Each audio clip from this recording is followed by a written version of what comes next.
સુરતના પાંડેસરામાંથી પકડાયેલા શંકાસ્પદ પનીર મુદ્દે ખુલાસો થયો છે। 1400 કિલો પનીરનો જથ્થો નીકળ્યો છે સબસ્ટાન્ડર્ડ। ગત 3 તારીખે આરોગ્ય વિભાગે દરોડા કર્યા હતા। 1400 કિલો પનીર ચીઝનો જથ્થો જપ્ત કર્યો હતો। પનીરના નમૂના લઈને તપાસ માટે મોકલ્યા હતા। રિપોર્ટ પ્રમાણે પનીરમાં મિલ્ક ફેટનું પ્રમાણ ઓછું હતું। પનીર બનાવવા માટે વનસ્પતિ તેલનો ઉપયોગ કરાતો હતો તેવું હાલ સામે આવ્યું છે। સુરતના પાંડેસરા વિસ્તારમાં એસઓજી અને આરોગ્ય વિભાગ દ્વારા રેડ કરવામાં આવી હતી। રેડ દરમિયાન 1400 કિલો જેટલું જે શંકાસ્પદ જે પનીર છે તે મળી આવ્યું હતું, જેને લેબોરેટરી ખાતે મોકલી આપવામાં આવ્યું છે।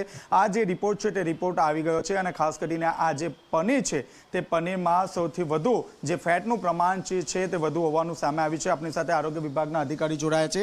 જી સર, રિપોર્ટ આવ્યો છે, આ રિપોર્ટમાં શું ઉલ્લેખ છે? આ રિપોર્ટમાં મિલ્ક ફેટનું પ્રમાણ ઓછું છે, બીઆરડીંગ વધારે છે અને વેજીટેબલ ફેટની હાજરી જણાઈ આવેલી છે। આ રેડ એસઓજીને જોડે રાખીને ફૂડ વિભાગ અને એસઓજી ટીમ દ્વારા પાંડેસરા વિસ્તારમાં આવેલી અમૃત મિલ્ક એન્ડ મિલ્ક પ્રોડક્ટ્સ નામની સંસ્થામાં રેડ પાડવામાં આવી હતી। ત્યાં શંકાસ્પદ પનીરનો જથ્થો મળી આવેલ છે, જેનો નમૂનો લઈ પૃથ્થકરણ માટે લેબોરેટરી મોકલી આપવામાં આવેલો હતો, જેનો રિપોર્ટ સબ સ્ટાન્ડર્ડ જાહેર થતાં આ કાર્યવાહી હાથ ધરવામાં આવી છે। પ્રથમ તો જે પનીરનો જથ્થો છે એ સીઝ પણ કરવામાં આવેલો 1401 કિલોગ્રામ, જેને પેરિશેબલ આઇટમ હોવાથી એ નાશ કરેલ છે અને બાકીની જે આગળની કાર્યવાહી છે તે ફૂડ સેફ્ટી એક્ટ હેઠળ આગળ હાથ ધરવામાં આવેલી છે। આ જે પનીર છે તે ખાવાલાયક ન હોવાનું સામે આવ્યું છે, તો પણ આ જે પનીર છે તે સુરતની અલગ અલગ જે હોટલો છે તે હોટલોમાં આ પનીર જે છે તે વેચવામાં આવતું હતું, સસ્તા ભાવે આ પનીર વેચવામાં આવતું હતું। હાલ તો આ જે પનીરનો જે જથ્થો છે તે નાશ કરવામાં આવ્યો છે। કેમેરામેન વિજય બેસાણી સાથે ચેતન પટેલ, ઝી મીડિયા, સુરત। અખાદ્ય પનીર મળવા મામલે આરોગ્ય મંત્રીએ નિવેદન આપ્યું છે। આરોગ્ય મંત્રી પ્રફુલ્લ પાનસેરિયાનું નિવેદન, આવું પનીર ખાવું હાનિકારક છે। પોલીસે કાર્યવાહી કરી છે, સંચાલક વિરુદ્ધ કેસ દાખલ કરાવ્યો છે। આ પ્રકારની ડ્રાઈવ કરવામાં આવી છે। સુરતમાં 50 કરોડના ખર્ચે લેબ બનાવવામાં આવી રહી છે। એનાલોગ પેપર પનીર બાબતે પણ પરિપત્ર આપી ફૂડ સેફ્ટી અધિકારીને કાર્યવાહી કરવામાં આવશે, ત્યારે નોટિફિકેશન બહાર પાડવા અંગે વિચારણા કરવામાં આવશે। એનાલોગ પનીર અંગે આચારસંહિતા બાદ નિર્ણય લેવાશે। સુરત આરોગ્ય વિભાગ અને એસઓજી દ્વારા પાંડેસરા વિસ્તારમાં રેડ કરવામાં આવી હતી, જ્યાંથી 1400 કિલો શંકાસ્પદ જે પનીરનો જે જથ્થો છે તે કબજે કરવામાં આવ્યો છે। આજે આ પનીરનો જથ્થો જે છે તેનો રિપોર્ટ આવી ગયો છે અને પનીર સબ સ્ટાન્ડર્ડ હોવાનું સામે આવ્યું છે। આપણી સાથે આરોગ્ય મંત્રી પ્રફુલ્લભાઈ પાનસુરિયા જોડાયા છે। જી સર, જે રીતે આ રિપોર્ટ આવ્યો છે શું કહેશો? અમૃત મિલ્ક એન્ડ મિલ્ક પ્રોડક્ટ આ જે ડેરી છે એમાંથી 1400 કિલો પનીર જે પકડવામાં આવ્યું હતું, જેનો લેબ ટેસ્ટ કરવાથી એ સબ સ્ટાન્ડર્ડ નીકળ્યું છે। આ સબ સ્ટાન્ડર્ડ પદાર્થ ખાવાથી અને વેચીને જે લોકો ખાય છે એ શરીર માટે ખૂબ હાનિકારક તત્વ છે।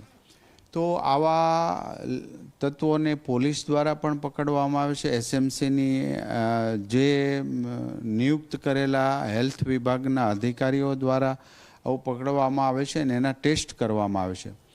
આ જે જથ્થો પોલીસ કેસ તો થયો જ છે, પણ સાથે સાથે એને આગળની કાર્યવાહીમાં સંયુક્ત કમિશનર રિજિયોનલ વિશ્લેષણ કમિટી દ્વારા આમાં પણ કેસ દાખલ કરવામાં આવ્યો છે। અનસેફ નમૂનો પ્રાપ્ત થયો નથી કે એની અંદર કેમિકલ ભેળવ્યું હોય એવો પણ નમૂનો સબ સ્ટાન્ડર્ડ છે। એ પહેલાં પણ અડાજણ વગેરે ડેરીમાં અને અમદાવાદ, બરોડા બધી જ જગ્યા પર જે ડ્રાઈવ ચલાવ્યું હતું એમાં આ અખાદ્ય પદાર્થો જ્યારે મળી આવ્યા હતા ત્યારે એમના પર કેસ કરવામાં આવ્યો છે। નામદાર કોર્ટમાં પણ કોઈ નમૂના આવ્યા છે, એમાં કેસ કરવામાં આવ્યો છે અન્ય જિલ્લાઓમાં। આ જે સંયુક્ત કમિશનરની અંદર કેસ દાખલ કરવામાં આવ્યો છે, ઘણીવાર જિલ્લા કે તાલુકાના લેવલના કેસો હોય એ નિવાસી અધિક કલેક્ટરમાં પણ આ કેસ દાખલ થતા હોય છે અને જેમની સુનાવણીને અંતે નામદાર કોર્ટ કે સંયુક્ત કમિશનર જે એમને સજા આપતા હોય છે દંડની, એ નિયમિત થઈ રહી છે। વચ્ચે દૂધ વગેરેની ડ્રાઈવ આ રીતે અમે સતત આરોગ્યની ટીમ દ્વારા અને એસએમસીની ટીમ દ્વારા આ ફૂડ ઇન્સ્પેક્ટરો દ્વારા આમનો ડ્રાઈવ શરૂ રહેશે. સુરતની અંદર અત્યંત આધુનિક ફૂડ એન્ડ ડ્રગ્સના ટેસ્ટ માટેની લેબ પણ બનાવી રહ્યા છીએ, જેનો ખર્ચ 50 કરોડ જેટલો છે.